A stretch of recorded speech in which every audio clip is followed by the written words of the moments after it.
আসসালামু আলাইকুম। Hello everyone, সবাই কেমন আছেন? আশা করছি সবাই অনেক ভালো আছেন। আসলে ঈদের মধ্যে আমরা মেয়েরা এতটাই ব্যস্ত থাকি, তারপরও যতটুকু পেরেছি আমি ভিডিও আপলোড করার চেষ্টা করেছি। যেহেতু আমরা একটা গাইডলাইন মেনে চলি, তো এটা তো করতেই হবে। তো যাই হোক, ঈদের দিনে কিছু ফুটেজ আমি আপনাদের সাথে শেয়ার করতেছি। আর এই যে দেখতে পাচ্ছেন, এগুলো আমার হাজব্যান্ড নিয়েছে ফুটেজগুলো। তিনি যখন নামাজ পড়তে যাচ্ছেন, এটা তখনকার ফুটেজ। আর এই যে দেখতে পাচ্ছেন, এই ঘড়িটা আমাদের বাড়িওয়ালার ছিল, আর এই পাশেরটা ছিল আমাদের। তো যাই হোক, উনি আর কি নামাজ পড়তে যাচ্ছে, কারণ নামাজের পরপর কোরবানি দেওয়া হবে। গরুকে গোসল টোসল করিয়ে একদম রেডি করে রাখা হয়েছে।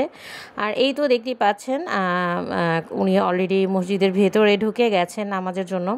আর এইটা কিন্তু আমাদের বাসার একদম সামনেই, মানে 2 মিনিটের রাস্তা, নতুন একটা মসজিদ।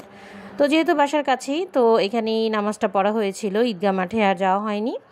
তো এই তো নামাজ শেষে যে দেখেন, এখন মোনাজাত হচ্ছে, আর রাস্তাতেও কিন্তু অনেক মানুষ বসেছে। এখানে সেভাবে করে সব কিছু গুছিয়ে দেওয়া হয়েছে।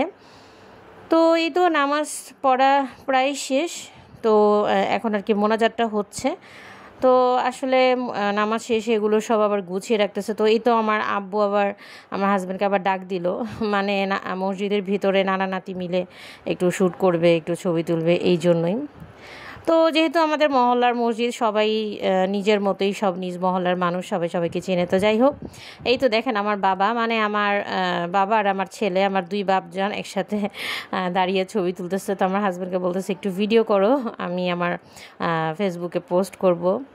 তো এই তো তাদের ছবি টবি তোলা শেষ, এখন বাসার দিকে চলে আসতেছে। আর এই তো এখানে এক একটা করে সবার মানে করা হচ্ছে। যে এই পাশেও একটা গরু জবাই করা হয়েছে, এই পাশে দেখেন অনেকে ছাগল নিয়ে আসছে, অনেকে গরু নিয়ে আসছে। তো আসলে যার যেমন আল্লাহ পাক যাকে যেরকম তৌফিক দিয়েছে, সে সেটাই করেছে। আর এটা আসলে ওয়াজিব, এটা যদি আপনার উপরে যদি ওয়াজিব হয়ে থাকে, তাহলে কিন্তু এটা আপনাকে করতেই হবে। তা না হলে কিন্তু অবশ্যই এটা গুনাহ হবে, এটার কোনো মাপ নাই। তো যাই হোক, এই তো আমাদের গরুটা এখানে দেখেন, গরুর পাগুলোকে বেঁধে নেওয়া হচ্ছে। আর এই টাইমটা আসলে আমি শ্যুট করি নাই, এই শ্যুটটা আমার ছেলে করেছে, কারণ আমি এগুলো আসলে দেখতে পারি না, আমার খুব খারাপ লাগে দেখতে। তো এই তো আমরা দোতলায় থাকি, যেহেতু দোতলা থেকে শ্যুটটা করতে পেরেছিল ভালোভাবে। তো এই যে দেখেন, এখন আর কি কোরবানিটা করা হবে। তো আল্লাহ তাআলা সবারটাই কবুল করুক, এই দোয়াই করি। আসলে একটা বোবা প্রাণী, আল্লাহ পাকের রাজি খুশির জন্যই কিন্তু আমরা এই জিনিসটা করতেছি। তো আল্লাহ পাক যাতে কবুল করে, সেটাও একটা বিষয় আছে। তো এই ছিল অবস্থা, সকালের অবস্থা। তো এই তো দেখতেই পাচ্ছেন। তো এখানে সবাই মিলে আসলে, যেহেতু অনেক বড় গরু, আর অনেক লোকজনও লাগে কিন্তু ওই সময়টা, আর একটা প্রাণীর যান বের হওয়াটা তার কম কষ্টের না। তো যাই হোক, এখানে সবাই মিলে আর কি করতেছে।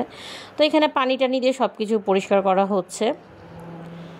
তো ওই পাশে আবার আরেকটা গরু ছিল, ওইটাও করা হচ্ছে। তো মাশাল্লাহ দিলে কোরবানি পরপরই দেখলাম যে ঠান্ডা একটা বাতাস, মানে খুব ভালোই একটা ঝড় হাওয়া বইতেছিল।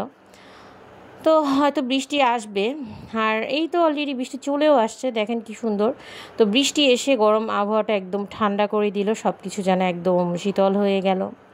তো আল্লাহ পাকের রহমত, বৃষ্টি, একটা রহমতের দিনে একটা রহমতের বৃষ্টি, ভালোই লাগছিল। আর হ্যাঁ, আমি কিন্তু সকালে রান্না করেছিলাম, এটা ছিল খিচুড়ি, মুরগির মাংস, এটা ছিল একটা দেশি মুরগি।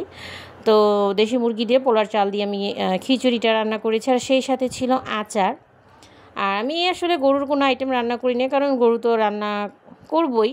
তো ভাবলাম যে মুরগিটাই করি আর খিচুড়ি করি, তো সেটাই করেছিলাম। আর এটা খেতে অনেক মজার ছিল। তো আমি মটরশুঁটি দিয়ে আর এভাবে করেই আর কি খিচুড়িটা পোলার চাল দিয়ে রান্না করেছিলাম। আর মাংসটা আলাদা আমি ভুনা করেছিলাম কোরমা স্টাইলে।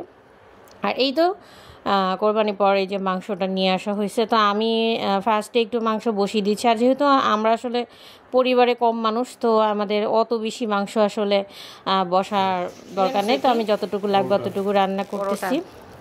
আর এটা ছিল পরদিন সকালে। তো গাইজ দেখেন, আমার হাজব্যান্ড পরোটা নিয়ে আসছে। আজকে আমার ছুটি, আজকে আমার কোনো কাজ করতে হবে না, আজকে আমরা দাওয়াতে যাব। তাই সকালে নাস্তা আর বানাইনি, এখানে আছে গরম গরম পরোটা।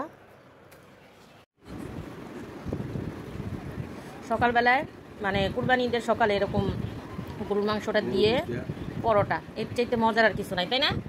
আবার জিগায় গরু বসিয়া পারাটা খালি খাও, খালি উড়া দুরা। আনাস, হ্যাঁ আজকে নাস্তাটা কেমন? আলহামদুলিল্লাহ অনেক মজা। কালকের মাংস তরকারিটা মজা হয়েছে না? জোর